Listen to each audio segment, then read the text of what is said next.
Bitter Star Wars fans coordinated attack. Some of our friends on social media, Geeks and Gamers, Gary from Nerdrotic, Ryan Kinnell, are the targets of an attack by a bunch of other YouTubers that don't like things they say. From that Star Wars girl's Twitter feed, she was the first to break this. Oh, look, the Disney shills decided they would write up a manifesto in attempts to demonetize, deplatform Geeks and Gamers, Nerdrotic, and Ryan Kinnell. These wackos took the whole, if you're not with me, then you're the enemy line way too literally. They all need serious mental help. This is sad. I am of the opinion that you can have a different opinion and coexist. That is the point of the country in which we live, America. And we should be able to coexist. I like this TV show. I don't like this TV show. Love this movie. Don't love this movie. This is my favorite franchise. This one isn't. It's okay. And these creators took it upon themselves, people connected to Lucasfilm,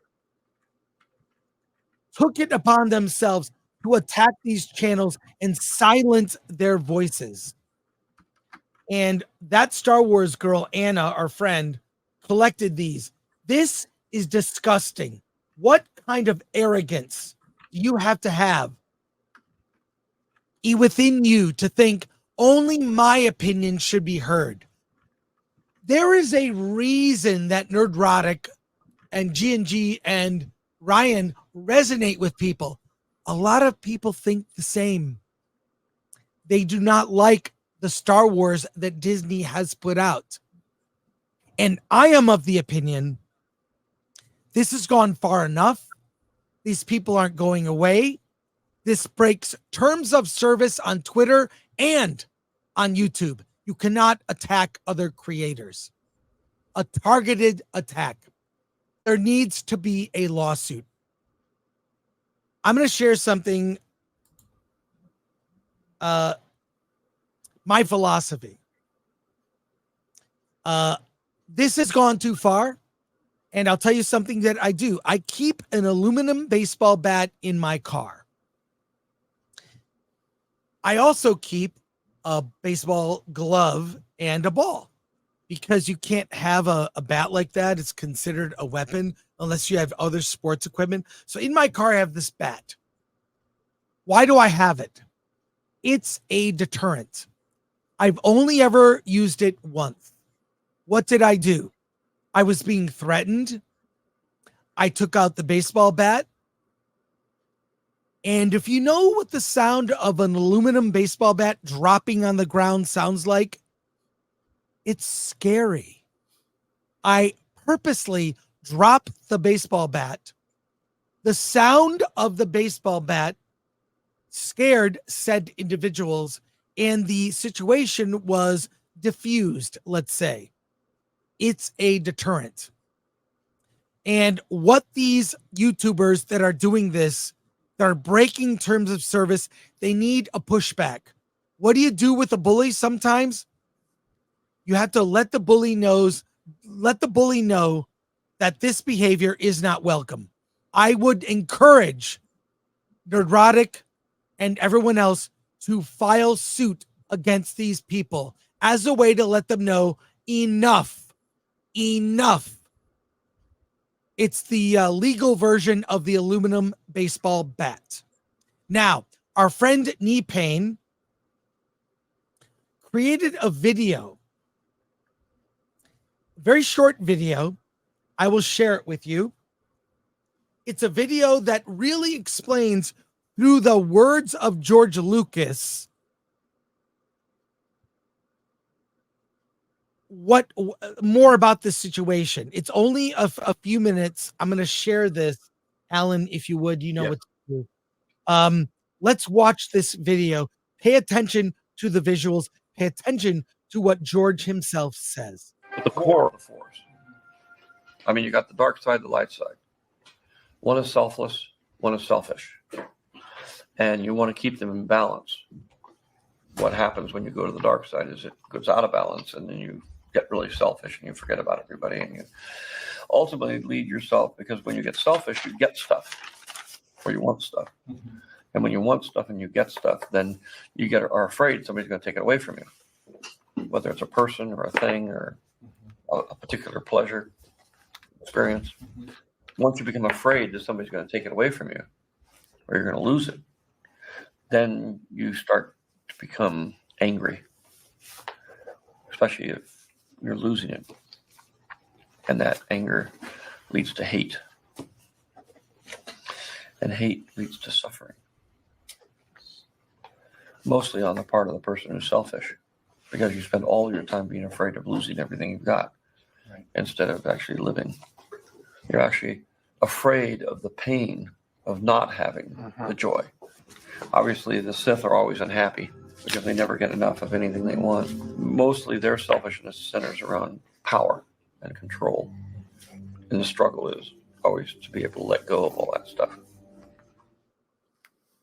That is from Knee Pain. Alan, you heard my aluminum baseball bat story. Yeah. Again, I've been in very few fights in my life, but I don't back down from a fight or anyone when I see an injustice. But I'm a pretty personable person. I really kind of just chill. But I do have that bat in my car. Alan, what are your thoughts? Yeah. I mean, to the Lucas point, this idea of joy, I've always described joy as a contentment in life. I hate the fact that the word joy has been co-opted by someone. But for me, joy throughout my whole life was this idea of contentment with life, that the things I have, the people who I surround myself with, that's enough for me. And I don't need to pursue more and more and more. And so I kind of connected with that. To the larger point, though, I find it interesting. You know, we go on the internet. We've been going on the internet for quite a long time talking about bad shows. You know, Obi-Wan, the Acolyte, Echo. These shows that are just bad. And yes, we hate these shows. We hate the fact that it wasted our time. We hate the fact that what we loved once hate is not good anymore. Strong word. Hate is a strong word. We dislike it, but I'm using it intentionally here for a reason, because we may hate the show, but these people, they hate us for hating the show, and I find it interesting because we have no, you question my use of the word hate. It's true, because we harbor no ill will toward the people involved with these things, these shows we don't like. We don't wish their death. We don't wish. Well, in one case, we wish they would lose their job. These actors, we don't.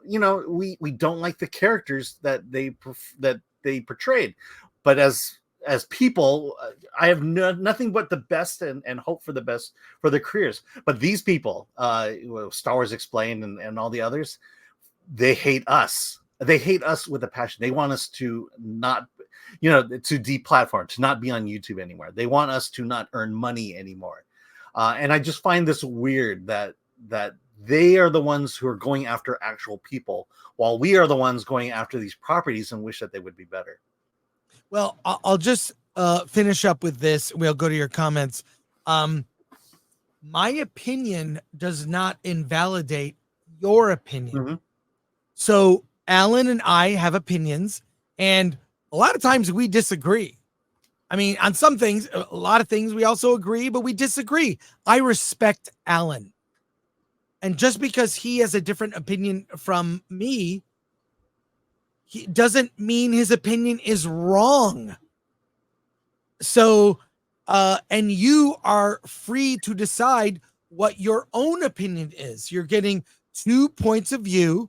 You decide. And our opinion on Acolyte does not invalidate the opinion of people who loved the show. Mm-hmm. And the decision to not proceed with season 2 has to do with the lackluster response. Nobody watched it. And I come to the conclusion that the intended audience is far smaller than people assume. There's a lot of chatter on social media that makes it seem like, oh, this is a huge thing. It isn't. There's a very narrow audience for the kinds of things that Lucasfilm thinks appeal to people. And I think Hollywood is waking up to the fact that this modern audience doesn't exist, but that they went out of their way to create a manifesto to attack YouTubers is wrong. And I believe only a lawsuit that will take their time and money is the only way, as a warning shot, as a deterrent, to stop this behavior. Many different points of view can coexist. And if you want, let's debate. We did a whole critics court on Star Wars, right? We did a courtroom and then we did a funeral, and we invited people, anyone who disagreed, like, come on, talk to us. They were so fearful. None of those people actually were part of the trial. It was hard to get people to defend Disney Star Wars. So I think that says something. And in any case, just keep in mind, my opinion does not invalidate yours. And I think this is very, very sad. Yeah. I mean, it's like people like the Acolyte. So, not enough of them, but and I hold no grudge. You liked it. You liked it. That's I like things. Look, I bought the action figures. I think they're collectible. Yeah, and let's not forget, we brought viewers to episode 3. Yes, we did. Viewers that no one would have ever seen episode 3 if it wasn't for us. And the other thing is the greatest example of us not liking something and us not being in line with the world was Barbie. You know, you, me, Dante, we did not like Barbie. In fact, I did a little joke at the beginning of the Barbie stream that someone at Warner Brothers quoted back to me. And, you know, we didn't like Barbie, but it earned $1 billion. It made more money than Oppenheimer. That's fine. Great. I'm glad it succeeded. No skin off my nose. I'm just telling you what I thought about something. And the rest of the world didn't agree with me, and they went and watched it. It is possible for me to not like something, yet that thing be incredibly popular.